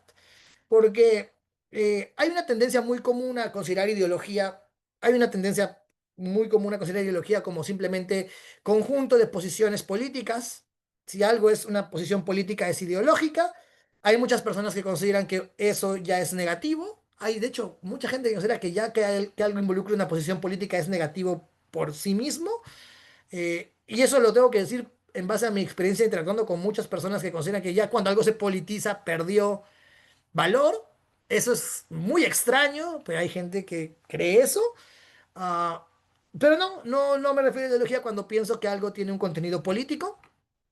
Tampoco me refiero a ideología como meramente falsa conciencia, ¿no? Y de hecho, Haslanger, cuando desarrolla su propia concepción de ideología, que es una muy particular que me parece conveniente para entender el fenómeno de la injusticia estructural, no la quiere relacionar directamente con la falsa conciencia, que es como se entiende, digamos, en la tradición del marxismo. Tampoco la quiere relacionar con un conjunto de creencias erróneas que tienes sobre la realidad, una visión distorsionada sobre la realidad. Y tampoco lo quiere relacionar y bueno, tampoco es algo que se cura mágicamente con solo presentar los hechos, ¿no? Simplemente es como, ay, amiga, así son las cosas y ya está, ¿no? La ideología es un tema más complejo y Haslanger lo identifica como una tecne cultural. Ahí me faltó una H, discúlpenme. Hace mucho que no escribo griego. Tararara.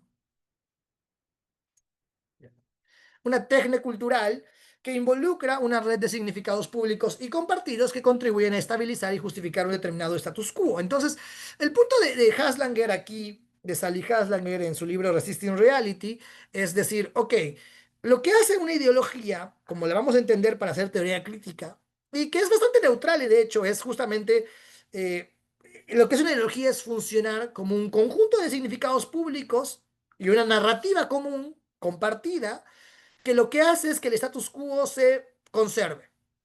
Eso puede ser bueno o puede ser malo. Sí, por supuesto. Si el status quo tiene elementos problemáticos, evidentemente va a ser malo. Si tiene elementos positivos, podría ser positivo en alguna medida. Digamos que Haslanger no lo formula necesariamente como algo intrínsecamente negativo, pero, y el punto interesante radica en que una forma en la que opera de manera negativa es cuando lo que hace es justamente es naturalizar o normalizar, ¿no?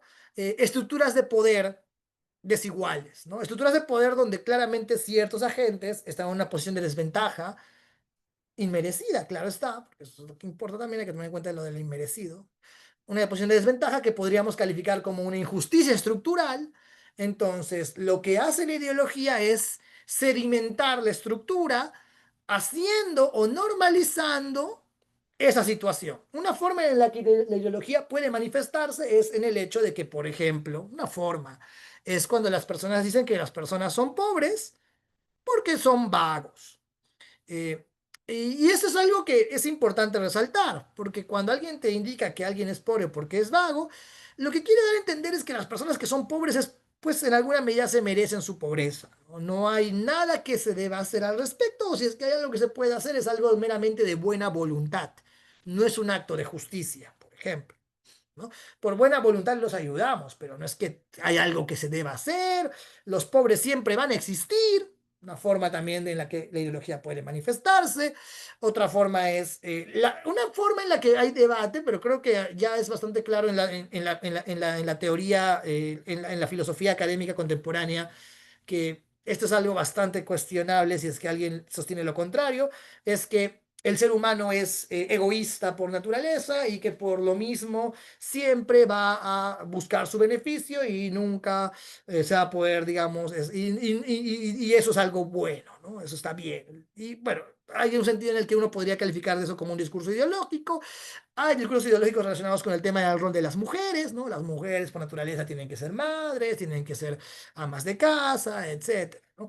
Eh, Discursos ideológicos relacionados al tema de la orientación sexual de las personas y así sucesivamente. Entonces, digamos que eh, en tanto hay una relación injusta en una estructura económico-social, lo que hace la ideología es normalizar esa relación injusta o preservar el status quo injusto que existe.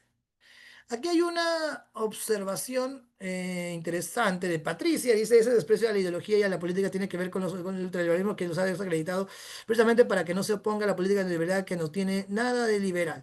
Esa es una interesante observación de Patricia. Yo creo que el detalle sobre la politización tiene que ver con una forma de ideología muy particular que, de hecho, es interesante, que es la ideología. del cientificismo. Y eso es algo que puede sacar un poco de onda. No estoy diciendo ciencia, ojo, estoy diciendo cientificismo, son cosas distintas. Pero tiene que ver con algo muy particular y es que tanto el cientificismo como el tecnologismo son dos ideologías muy interesantes porque interactúan juntas para explicar por qué hay un desprecio a lo político hoy en día, ¿no? Y es el hecho de que ah, se considera que la gestión de la sociedad es un tema técnico y científico. Entonces, como es un tema técnico y científico, no hay un espacio para que uno pueda hacer política ahí. La política distorsiona la gestión social, la política, la gestión social, ¿no? Y politizarlo es justamente desviarlo de un análisis meramente neutral, técnico, de las problemáticas. Entonces, un poquito de esto se puede rastrear en la famosa demanda de los técnicos en la política, ¿no? No queremos políticos, queremos técnicos, ¿no? Un gabinete técnico, un ministro técnico. Entonces, cuando alguien comienza a escuchar eso, lo que está ya notando es que se quiere dar a entender que hay una forma objetiva de gestionar las cuestiones públicas y hay una forma no objetiva, y esa forma no objetiva de gestionar las cuestiones públicas es la que se tiende a asociar mucho con el populismo. Entonces, hay mucho de esto, de estas cuestiones aquí. Y lo que quiero resaltar aquí es justamente de que hay gente que considera, claro está, que cuando comienzas a introducir vocabulario normativo, o sea, de bueno o malo, ¿no? Moral o inmoral, correcto o incorrecto, estás distorsionando la práctica técnica de la política, ¿no? Y eso obviamente es dañino, porque estás metiendo una perspectiva moral en algo que es neutral. Y la respuesta obvia a eso es, probablemente justamente ese es el problema, tu perspectiva no es neutral, ¿no? El debate ahí está, ¿no? ¿Realmente los técnicos son neutrales? Y la respuesta sencilla es probablemente no, no porque ellos sean malas personas, sino que lo más común es que los técnicos tienen lo que se conoce como un trasfondo teórico. Y como tienen un trasfondo teórico, los trasfondos teóricos implican compromisos conceptuales con ciertas ideas, que eventualmente los van a relacionar con ciertos juicios de valor sobre lo que es bueno, conveniente o negativo para una sociedad. Por ese motivo, esta perspectiva técnica en realidad lo que quiere es hacer que ya un juicio de valor existente, un juicio de valor que es predominante, en el status quo se enraíce más y se sedimente más. Por eso justamente aquí la observación, no es el precio de la ideología y a la política tiene que ver con el ultraliberalismo, claro, el neoliberalismo, ¿no? Queda desacreditado, digamos, a la política, justamente porque ya hay una política insertada que lo que se busca es sedimentarla, ¿no? Y como dices aquí, ¿no? Para que nadie se oponga. Y pues una manera de verlo, ¿no? O sea, justamente es una forma en la que se puede entender que la ideología, entendida así, es problemática para mucha gente, porque justamente ya han dado por sentado que hay una forma correcta de hacer las cosas y que es la forma correcta que por lo general tiende a beneficiar a ciertas personas. Ahora, lo último sobre si no tiene nada de liberales es una cuestión interesante, porque hay mucho debate sobre hasta qué punto el liberalismo logra ser una posición neutral. Uh, pero eso ya lo dejaremos para la próxima sesión. Ok, con eso termino mi exposición del día de hoy. Espero haya sido de interés o curiosidad para ustedes. Y en caso de alguna pregunta, estoy atento a escucharla. Y si no, bueno, podemos continuar. Bueno, tendríamos una sesión más la próxima semana, ya no tanto para hablar de problemas de injusticia, sino para pensar lo que se ha propuesto en base a cierta tradición teórica para enfrentar las injusticias, ¿no? Vamos a ver algunos exponentes y algunos debates muy concisos la próxima semana. Entonces, si no hay ninguna pregunta, creo que podemos terminar aquí. Son las 9:56, casi 2 horas.